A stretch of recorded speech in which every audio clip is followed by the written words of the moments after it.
मैं Shiv Kumar Mishra, associate professor history. आज का हमारा टॉपिक फ्रांस की क्रांति है। फ्रांस की क्रांति के अंतर्गत हम भाग 2 में देखेंगे कि फ्रांस की क्रांति में दार्शनिकों का क्या योगदान था। किसी भी क्रांति में बुद्धिजीवी वर्ग या दार्शनिकों का महत्वपूर्ण योगदान होता है। इसी प्रकार फ्रांस की क्रांति में भी यहाँ के दार्शनिकों का महत्वपूर्ण योगदान था।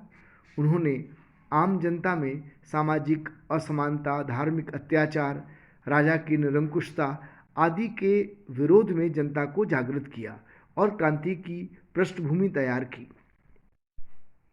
फ्रांस की क्रांति में मुख्य रूप से मॉन्टेस्क्यू, दिदरो, वोल्टेयर, रूसो, क्विस्ने एवं पेरेबेली का महत्वपूर्ण योगदान रहा है। इसके अंतर्गत हम सबसे पहले देखेंगे कि मॉन्टेस्क्यू की कौन कौन सी रचनाएं हैं और उसने किस प्रकार फ्रांस की क्रांति में योगदान दिया, उसके क्या विचार हैं। मॉन्टेस्क्यू फ्रांस का प्रसिद्ध विचारक एवं इतिहासकार था। उसकी प्रारंभिक रचनाएं प्राकृतिक विज्ञान से जुड़ी हुई हैं। वह मनुष्य का अध्ययन उसके प्राकृतिक परिवेश में अध्ययन पर जोर देता है। उसकी प्रमुख रचनाओं में पर्शियन लेटर्स प्रमुख है। इसके अलावा द स्पिरिट ऑफ लॉज उसकी एक अन्य महत्वपूर्ण कृति है। उसने अपनी पुस्तक में सामाजिक बुराइयों, धार्मिक कुरीतियों, राजा की निरंकुशता, दास्ता आदि पर आक्रमण किया है। मॉन्टेस्क्यू ने पर्शियन लेटर नाम की पुस्तक लिखी जो 1721 में प्रकाशित हुई।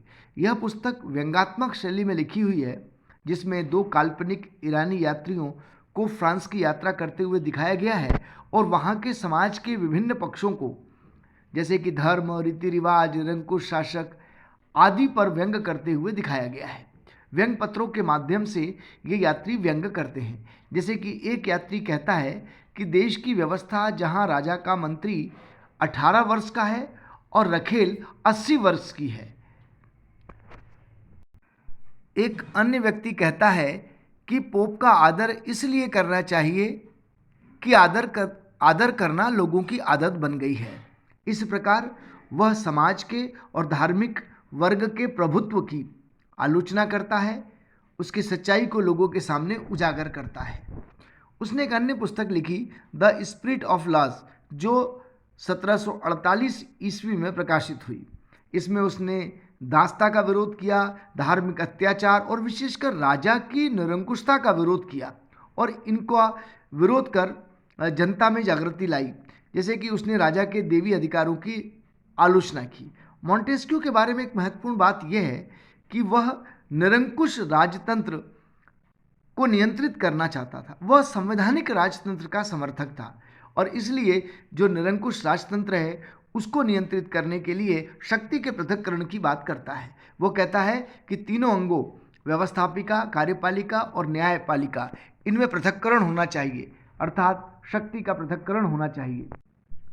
मॉन्टेस्क्यू ने फ्रांस की क्रांति में महत्वपूर्ण योगदान दिया। फ्रांस के क्रांति काल में उसके सिद्धांतों को संवैधानिक स्वरूप प्रदान किया गया।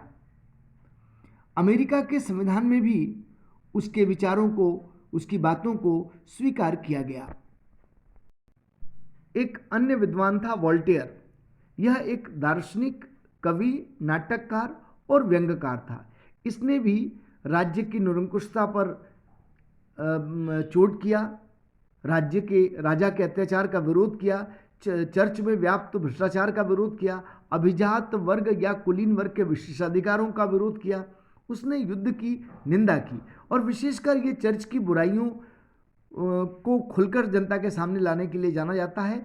इसने चर्च और गिरजाघरों में व्याप्त भ्रष्टाचार की खुलकर आलोचना की। वह कहता है कि इन बदनाम चीज़ों को नष्ट कर दो। उसने तो भ्रष्ट गिरजाघरों को नष्ट करने का बीड़ा उठाया। उसने कई अंधविश्वासों और अन्याय का पर्दाफाश किया, धार्मिक अंधविश्वासों का खुलकर विरोध किया। यदि राज्य के बारे में बात करें तो वह संवैधानिक राजतंत्र का समर्थक था।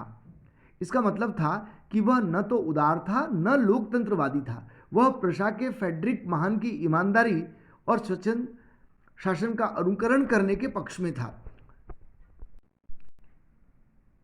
वोल्टेयर ने अपने इंग्लैंड प्रवास के अनुभवों के आधार पर 1733 में लेटर्स ऑन इंग्लिश नाम की पुस्तक लिखी। इसमें उसने अंग्रेजी संस्थाओं, धर्म, विचार की स्वतंत्रता आदि भावनाओं को व्यक्त किया है। आदि बातों की फ्रांस की मौजूदा अवस्था से तुलना की है। एक महत्वपूर्ण बात कि वोल्टेयर न्यूटन को सीजर और सिकंदर से भी महान मानता था। वोल्टेयर कहता है कि हमें सम्मान उसका करना चाहिए जो संसार को समझता है, उसका नहीं जो संसार को भ्रष्ट करता है। वह प्रबुद्ध निरंकुश शासन को आदर्श के रूप में देखता है। उसने अपनी पुस्तक लुई 14वें के युग में तत्कालीन प्रबुद्धता को जीवंत करने का प्रयत्न किया। यानी कुल मिलाकर वह लोकतंत्र व्यवस्था के स्थान पर प्रबुद्ध निरंकुश शासन को आदर्श मानता था। वोल्टेयर की अन्य पुस्तक है ट्रीटाइज ऑन टॉलरेंस, जो 1763 में प्रकाशित हुई। उसने इसमें असहनशीलता को अनुचित बताया। वह असहनशीलता को अनुचित ही नहीं बताता, वरन उसे एक कलंक भी बताता है। वह कहता है कि ईश्वर ने क्या यह हाथ और हृदय दूसरों की हत्या करने और के लिए दिए हैं? वह मनुष्य की व्यक्तिगत स्वतंत्रता और प्राकृतिक अधिकारों का समर्थक था। उसने ये कहा है कि यदि मैं तुम्हारे कथन से सहमत नहीं हूं तो भी अंत तक तुम्हारे ऐसा करने के अधिकार की रक्षा करूंगा। अर्थात वह व्यक्ति के विचारों की अभिव्यक्ति की स्वतंत्रता का कट्टर समर्थक था। एक अन्य विचारक रूसो था। उसका जन्म जेनेवा में एक घड़ीसाज के घर में हुआ था। उसका प्रारंभिक जीवन एक पादरी के यहाँ बीता था। उसने प्राकृतिक सुंदरता की बात की। समाज के बारे में उसने कहा कि सामाजिक असमानता का विरोध करना चाहिए। उसने एक निबंध discourses on science and arts में आधुनिक सभ्यता की खुलकर आलोचना की। वह भौतिक सुख की प्राप्ति को प्रगति नहीं मानता था। वह मानता था कि वास्तविक प्रगति का संबंध नैतिक विकास है। मनुष्य की वास्तविक प्रगति उसको मानी जाएगी जहां उसका नैतिक विकास होता है। उसने ये बताया कि आधुनिक लोग की अपेक्षा प्राचीन लोग अधिक नैतिक थे। वह नैतिकता पर जोर देता है। उसने अपने लेख में असमानता के उद्गम पर विवेचना में बताया है कि किस प्रकार सीधे साधे मनुष्यों के हृदय में घमंड, लालच और स्वार्थ प्रवेश कर गया है, जबकि पहले ऐसे लोग नहीं थे। वह आर्थिक विषमता का विरोधी है। वह कहता है कि कोई भी मनुष्य इतना धनी नहीं होना चाहिए कि वह दूसरे को खरीद ले, और कोई मनुष्य इतना निर्धन नहीं होना चाहिए कि वह अपने को बेच दे। रूसो ने अपनी कृति एमिल में बच्चों और शिक्षा के बारे में भी लिखा है। एमिल उसकी प्रसिद्ध कृति थी। रूसो का विश्वास था कि बच्चों को अपने भाव और विचार बहुत आज़ादी से प्रकट करने के लिए प्रोत्साहित करना चाहिए, उन पर दबाव नहीं डालना चाहिए। उसने शिक्षा के क्षेत्र में एक महत्वपूर्ण बात यह कही कि शिक्षा में नैतिक मूल्यों का विकास होना चाहिए। उसने बच्चों को अपनी रुचि के अनुसार शिक्षा देने की बात की। उसने कहा धार्मिक शिक्षा, वैसे तो वो बच्चों को धार्मिक शिक्षा देने के पक्ष में नहीं था। वह कहता है कि जब तक बच्चे युवा होकर पर्याप्त ज्ञान न प्राप्त कर लें तब तक उन्हें धार्मिक शिक्षा न दी जाए। धार्मिक शिक्षा संबंधी उसके विचार चर्च के विरोधी थे। रूसो की एक प्रसिद्ध पुस्तक है सोशल कॉन्ट्रैक्ट, सामाजिक संविदा, जिसके लिए वो प्रसिद्ध हुआ। उसने अपनी पुस्तक सोशल कॉन्ट्रैक्ट में लिखा है कि मनुष्य स्वतंत्र उत्पन्न हुआ है, फिर भी वह हर कहीं जंजीरों से जकड़ा हुआ है। राजा और राज्य के बारे में भी उसने अपने विचार व्यक्त किए। उसने एक आदर्श राजा की कल्पना की जो समाज में संपत्ति की रक्षा करे और व्यक्ति उसके लिए थोड़ी स्वतंत्रता का ही त्याग करे, अधिक नहीं। उसने निरंकुश राजतंत्र का विरोध किया। उसने राजा के देवीय अधिकारों का खंडन किया। उसने जनतंत्र की प्रणाली को ही शासन की आदर्श प्रणाली बताया। जो फ्रांस की क्रांति के महत्वपूर्ण नारे थे, समानता, स्वतंत्रता और भ्रातृत्व, वह उसी के विचारों से प्रेरित थे। नेपोलियन ने रूसो के बारे में बड़ी अच्छी बात कही है। नेपोलियन कहता है कि रूसो का जन्म न होता तो फ्रांस की राज्य क्रांति ही नहीं होती। कई विद्वान रूसो को बहुत महत्वपूर्ण मानते हैं, रूसो का योगदान बहुत महत्वपूर्ण मानते हैं। रॉब्सपीरे उसे मसीहा कहता है और उसकी पुस्तक सामाजिक संविदा या सोशल कॉन्ट्रैक्ट को वह पवित्र ग्रंथ मानता है। फ्रांस की क्रांति के लिए रूसो और वोल्टेयर को बहुत महत्वपूर्ण व्यक्ति बताया जाता है। जैसे लुई सोल्वे ने स्वयं लिखा है कि इन दो व्यक्तियों रूसो और वोल्टेयर ने फ्रांस का सर्वनाश कर दिया। जोसेफियस कई विद्वान मानते हैं, जैसे कि वोल्टेयर ने तो हमारी बुद्धि को ही आकृष्ट किया, रूसो ने तो हमारे दिलों को भी छू लिया। इस प्रकार फ्रांस की क्रांति पर रूसो का सबसे अधिक प्रभाव था। इसे आधुनिक लोकतंत्र का जन्मदाता भी माना जाता है।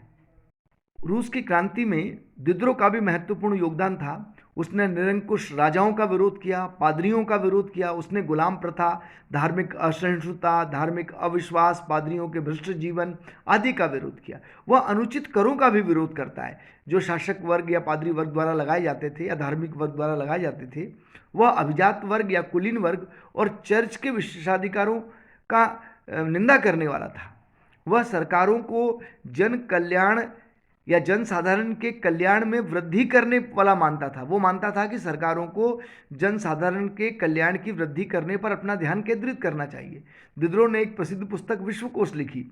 विश्वकोश ने समाज में तर्कवाद का खूब प्रचार किया। दिद्रो कहता है कि जिस विषय पर कोई प्रश्न नहीं उठाता हो उसे कभी प्रामाणिक नहीं माना जा सकता।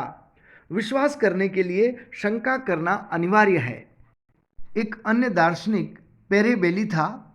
वह एक सुधारवादी पादरी के घर में जन्मा था और वह जेनेवा में दर्शन शास्त्र का प्रवक्ता था। उसने पुरोहित वर्ग का विरोध किया। उसने कहा कि धर्म के विषय में व्यक्ति के अतिरिक्त अन्य किसी को निर्णय करने का अधिकार नहीं है। उसकी मान्यता थी कि किसी भी धर्म के लोगों को अपने विरोधियों के विरुद्ध शक्ति का प्रयोग नहीं करना चाहिए, क्योंकि इससे प्रतिक्रिया होती है जिसका कोई अंत नहीं होता है। बेली की एक पुस्तक है what Holi Catholic France under the regime of Louis 14th really is. इस पुस्तक में उसने अपने विचारों को व्यक्त किया है। एक अन्य पुस्तक है हिस्टोरिकल एंड क्रिटिकल डिक्शनरी। ऐसा मानते हैं कि मॉन्टेस्क्यू और दिद्रो जैसे महान लेखकों ने पेरे बेली की लेखन शैली का ही प्रयोग किया। इस प्रकार इन दार्शनिकों का फ्रांस की क्रांति में महत्वपूर्ण योगदान था। रूसो, दिद्रो, वोल्टेयर आदि अगर नहीं होते तो फ्रांस की क्रांति का रूप कुछ अलग हो सकता था। इनका योगदान फ्रांस की क्रांति में महत्वपूर्ण था।